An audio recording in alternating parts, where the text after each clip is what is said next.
Waterproof jackets. What's yours like? Is it a bit crap? Well, in this episode, I'm going to help you pick a new one. Right, so what is the best waterproof jacket? Well, I've used some very crap ones over the years, like this Jack Wolfskin one that I wore on the Cambrian Way a few years ago. I've also used a lot of very good ones. Before I start, I just want to say that all the products you're about to see have all been properly tested, not just by me, but by the Outdoors Magic team. Believe it or not, that is our actual day job.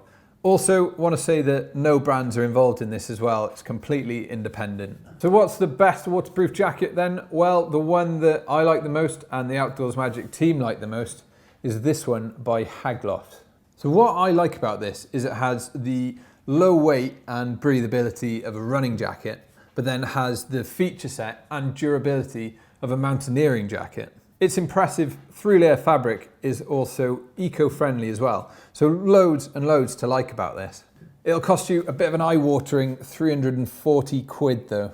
If you're looking for something a little bit more affordable, well, I'd recommend the Columbia OutDry X Rain, which costs 155 quid. This uses Columbia's impressive OutDry membrane, which is actually very different to the normal membranes you find on waterproof jackets. Columbia have done something a little bit different here.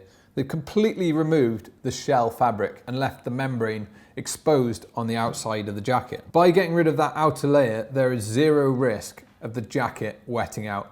It basically perpetually beads. The downside, of course, is that the membrane is going to be a little bit exposed to things like branches and barbed wire or whatever, but Columbia have toughened it up, so you don't need to be too careful with it. No guide to waterproof jackets would be complete without including the Sprayway Torridon. I mean, look at this thing. It is glorious. My colleague Jack said that he was once wearing it on a street in London and someone stopped him and asked him something along the lines of, "Where did you get that jacket, man? That is sick." The thing is, it's actually techier than you might think as well. It's got all the features you'd want for hill walking. It's 3-layer waterproof.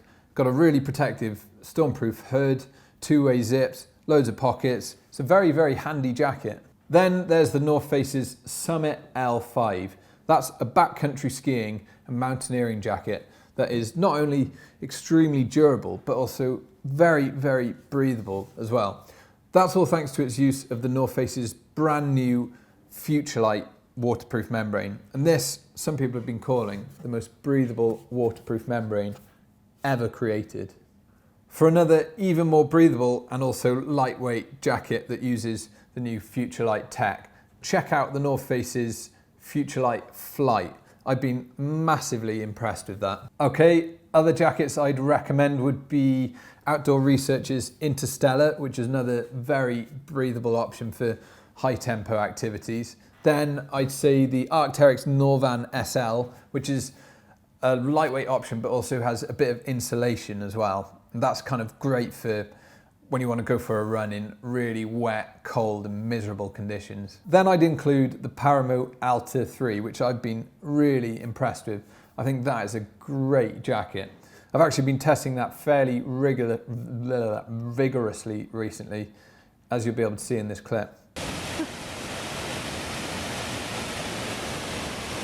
There we go then, those are my top picks. You'll find most of those jackets in the link below, along with loads of information you need about them. Happy hiking all, I'll catch you next week. Then there's the North Face's